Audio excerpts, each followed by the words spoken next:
So you got some awareness on the heart, the mind, kind of talking to each other, connecting what each one is doing, where one is controlling the other, where it's healthy, where it's wounded. Now I'm going to speak about the self because you are not, and this is parallel the self. We can say soul, we can say the observer. This is parallel to, yeah, the observer in Gary's work. I'll call it the self because you are not your mind or your heart. You're the self. You're watching your mind and heart throughout the day. You're watching your mind speaking to your heart. You're watching your heart speaking to your mind. You're watching your mind telling you you should do this and think about what to do tomorrow and about planning. And you're watching your heart says, well, I want a cookie and going on a road trip would be exciting, or let's go to Mexico or Egypt and do a retreat or other things your heart is longing for and loves, like a deep connection with somebody. And you're watching them. You're watching it. Now, sometimes we're so used to watching it that we think it's us. Right? Because it's kind of like if you look at a picture enough time, I don't know, I never tried it, but what if we were to look at a picture for many, many years? We might blend with the picture. We might just think we're the picture, become one with the picture. And that's kind of what happens with our mind and our heart. The challenge is that, well, let me get pillows for this, actually. You'll see why. This would be mine, this would be hard. Let's do it this way. All So right. depending on where we are in our journey, it's kind of like so our mind is our heart, and they're kind of fighting each other. Like, you just be quiet, heart. You're causing me trouble. The heart is like, no, I want to have fun. I want to dance. I want cookies. And it's like, where are we in this? We're like this. We're like, we're stuck. We don't see anything. And so it's kind of like when I think about it, we need to bring ourselves in and go, just put the pillows aside for a minute and say, hey guys, let's breathe. Stop fighting, okay? Let's understand this together. Let's resolve this. Mind, stop abusing heart. Okay, stop being so mean. Definitely. Heart, listen, the mind sometimes has a point about some of these things, and saving and maybe doing things in a more calculated way. The mind also has a point about some things. Stop fighting, guys, because these are like two inner children. Like both the mind and our heart, they're both our inner children. Mm. And we are so identified with them, especially sometimes, depends on the day, depends where we are, that they just fight each other. There's no one leading the way. So sometimes the heart is the mind is leading because it's being controlling. Sometimes the heart is leading because it's being controlling. But there's no true leadership. It's just two kids fighting over another.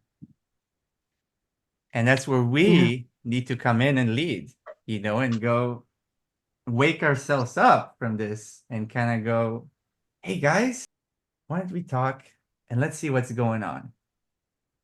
And then the second thing is we listen, right? So I said, mind, what's the problem? It's like, I'll say mind is masculine and heart is feminine for this one. Like, mind, what's the problem?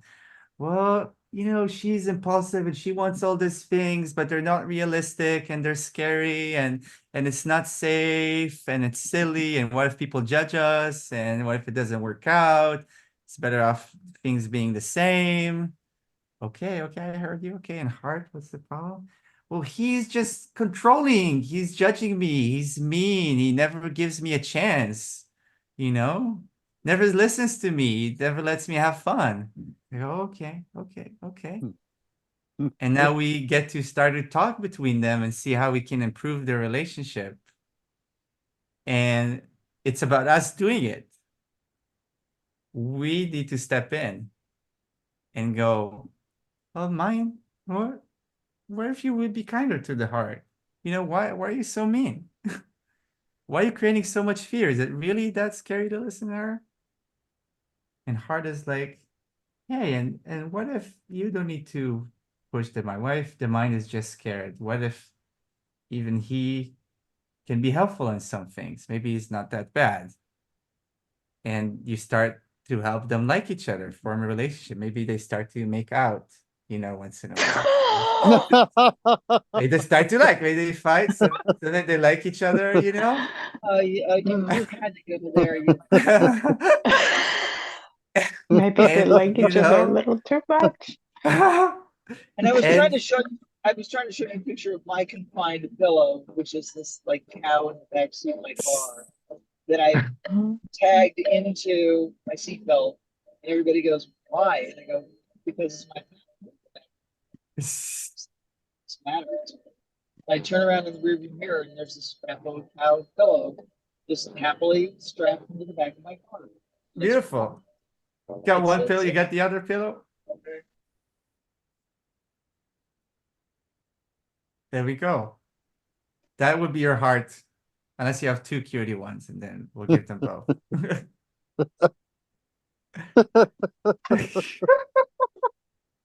See, that's something she's doing from her heart, right? The mind would never think of strapping this cute doll. Right? The rational mind would not think of that. That's her heart making this choice. Rational mind is all like, what's the point? Is it give me any data for something? The heart is like, no, this is cute. So we need to, as the self, we're the self. Our job is to create harmony between them. We need to talk to both. It's like, if your mind is abusive to your heart, you say, mind, would you stop that? Why are you so mean? Come on. Isn't she lovely? Isn't she creative? Isn't she talented? And you go to the heart. Why you control it? Would it be nice if we, don't doom scroll on our phone? Would it be nice if we eat more salads, or save money for the things we love and not spend money on things that we don't really want and we really end up regretting that we bought like a day later? Would it be nice? Wouldn't you enjoy spending it on other things later that you really like? You like that start big speaking to cow. them. Like that big cow, don't you want a cow to buy is much better, instead of just, donut. So Donuts. we start speaking to them and this is right, this relates to the self-mastery work, right? We speak to our parts, we help them out. And we feel related to the self-mastery work. Some like the judge, for sure the judge would be our mind. And some like the victim might be more our hearts in many ways, the wounded part of our hearts. There's also the excited parts of us, like the desire, the joy, there's our creativity. These are parts of us too in our heart. The even logical, skeptical kind of part of our mind that we use in the self-mastery work would be a helpful usage of our mind, right? To think clearly. We can have both. So that's the self coming in. And that's really about Jim asked about integration. It's we create the integration. Our job is to find harmony, work with them, to work together.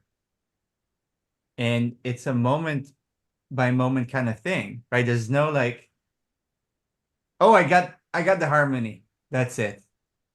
It's a kind of moment by moment. What's needed? Is it now time for our heart to receive free expression? Do we need to do some planning? So let me bring the mind in to do some cool planning. Is it time to be spontaneous?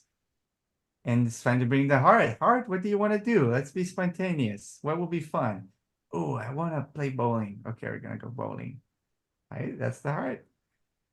And it's us leading the way in this. And we're the interesting thing. The heart and mind are interesting. We're the interesting thing.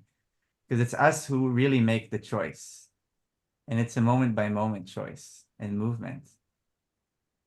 And I even sometimes find myself, depending on the dynamic, saying the heart wants one thing, the mind says this, and actually choose a third thing. Because I'm in this connection to myself. Actually, this thing is what we want to do. And I make the choice. But they're like, if we relate it to a car and, mind dominant is like the mind driving and the heart is the heart driving, it's like you put them both in the back seat. You're like, say, I love you guys. And I'm driving, but I'm happy to listen to you. And you get a voice. You don't get a vote per se, but you get a voice. And I will choose to listen, to not listen, to mix it up. I will choose how we navigate this. And I want to hear both of you. I want you both to be well and happy, because when you two are well and happy, we are thriving. We three are thriving. We're doing great.